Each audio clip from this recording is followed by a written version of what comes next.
Hello, and welcome to a little video for a first lesson on solving systems of equations using linear combinations, which is also called elimination. What we want to make sure that we have for these systems are both equations in standard form. What this means is we have our x's and y's on the left and our constants, our regular numbers, on the right. Both of the equations in number 1 have that. Perfect. Notice how nicely they're lined up as well. The x's are on top of each other, the y's are on top of each other, the equals are on top of each other, and the numbers on the right are on top of each other. Now it's very neatly lined up. We always want to have this when we're working with a system of equations and we want to use elimination. Now, this is how it's going to work. In order for elimination to be possible, we need to have opposites. So take a look at that system. Hopefully you can see that we have opposites in the x's. We have a negative 4x and a positive 4x. They look like the same number, but one's negative, one's positive. Perfect. This allows us to add these equations. Yes, we are going to add everything in these equations. We're going to add going up and down. Let's start with the x's. Negative 4x plus 4x, well, that leaves us with 0. They eliminate. Beautiful. Negative 2y plus 8y leaves us with 6y's. Then the equal sign. Negative 12 plus negative 24 is negative 36. We have just one step left to getting y by itself, and that is dividing by 6. All right, what do we got? We got y equals negative 6. Beautiful. Much faster, much nicer than substitution, I would say. Now, we found y, which is wonderful, but we have a system with two variables. We have x's and y's. So let's find the x. When we're working with this type of system, it really doesn't matter which equation we pick to use to solve for x. I feel like using the first equation right now. So I'm going to just rewrite it since I have the room to do so. Well, almost. Let's move that over. Okay. Equals negative 12. I'm going to substitute in that y because we have solved for it. Thank goodness we don't have to deal with two variables anymore. Okay. So let's solve this equation. We've got negative 4x. Negative 2 times negative 6 gives us positive 12. Now we're going to subtract 12 from both sides because I want to get that negative 4x on its own.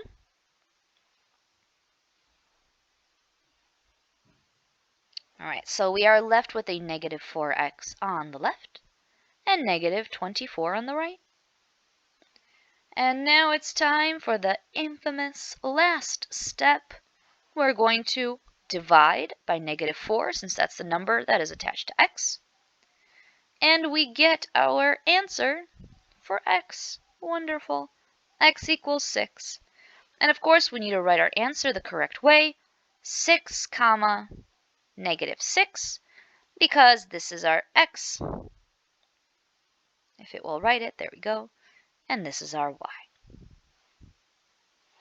Right, not too bad. Less work than the previous methods that we've learned.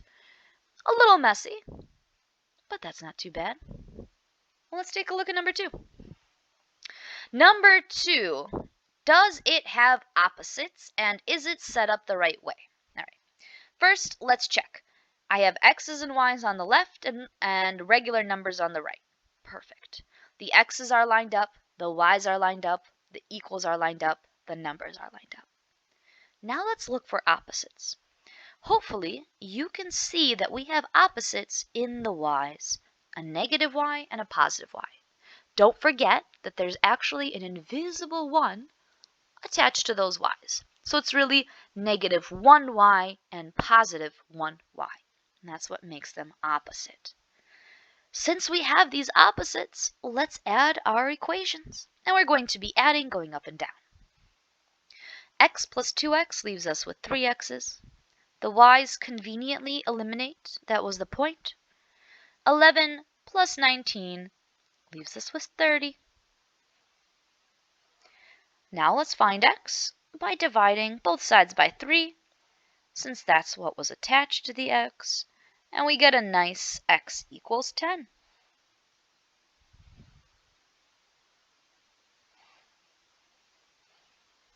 Now that we found x, we can find y. Like I mentioned earlier, it does not matter which equation you choose. I feel like using the second one again. I'm just in that mood. So I'm going to rewrite the second equation.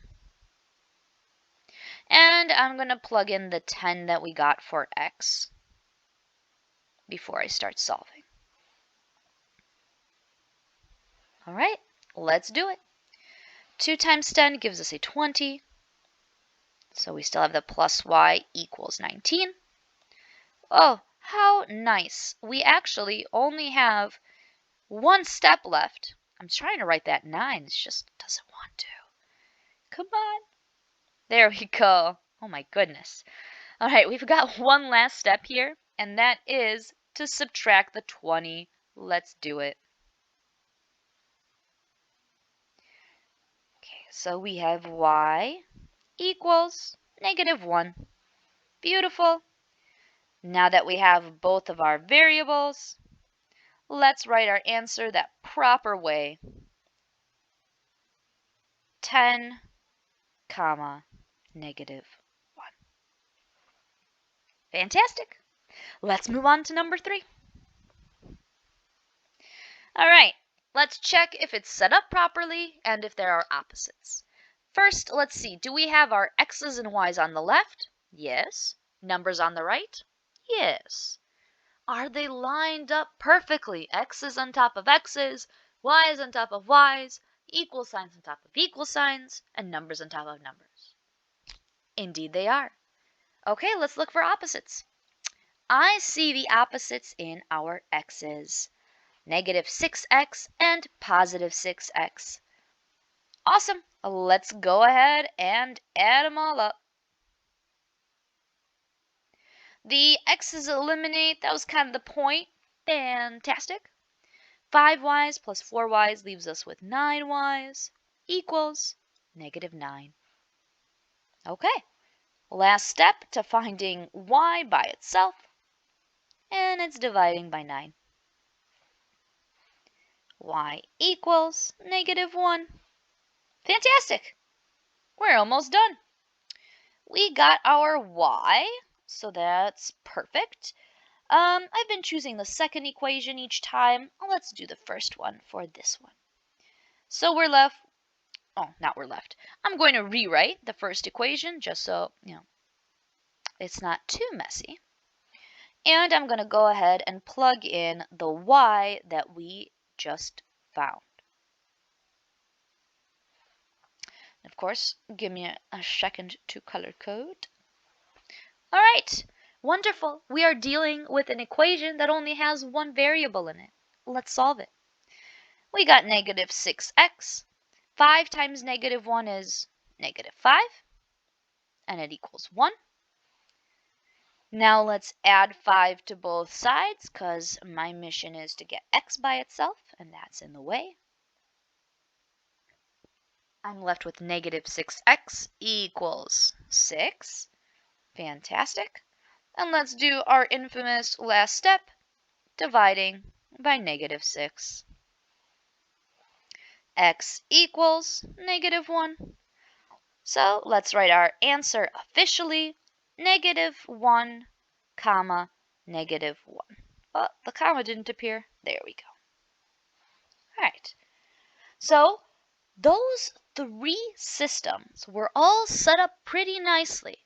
They had their x's and y's on the right and left, on the left, and they had their numbers on the right. Everything was lined up perfectly, but that's unfortunately not always the case. Sometimes we end up with things like number 4. check out that first equation. That is not set up right. We do not have x's and y's on the same side. So let's rearrange it. I'm going to rewrite it over here so I have room to rearrange it. What I'm going to do is I'm going to take this 4x and I'm going to subtract it from both sides. Now the reason I chose to subtract it is because the 4x on the right side was positive. The opposite of a positive is a negative. A negative is subtraction. Okay, so on the right side we are left with just a negative 12. Be careful, don't lose that notorious negative. On the left side, we can't actually subtract 4x's from negative 2y's. So we're just going to write negative 4x minus 2y. Wonderful. This equation is now in that standard form. What I'm going to do is I'm going to take this bottom equation, this original one, and I'm going to plop it down underneath the one we just rearranged.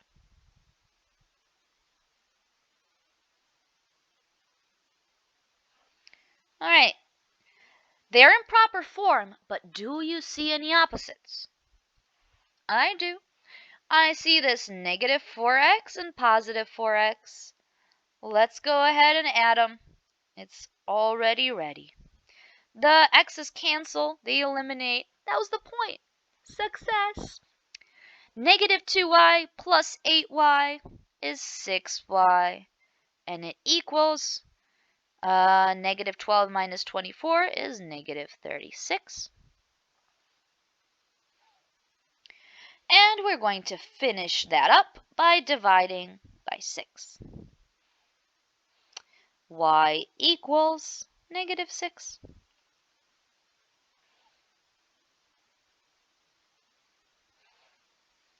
Now that we found y, let's find x. Now my recommendation always is use the original equations when plugging stuff in. Let's not use the one we manipulated. So instead, how about we just use the original first equation, just the way it was. I'm going to rewrite it again over here, just so I have room to do my work. It was negative 2y equals 4x minus 12. And now that we have y, I'm going to go ahead and plug it in.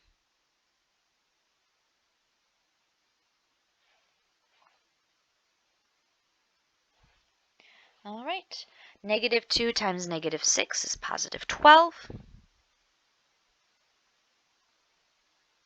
And it equals the 4x minus 12. Our goal is to get x by itself, so let's add 12 to both sides to move it away from that 4x. So we've got 24 equals 4x. Oh, my tablet is refusing to be sensitive to my fingers today. Come on, buddy. There we go.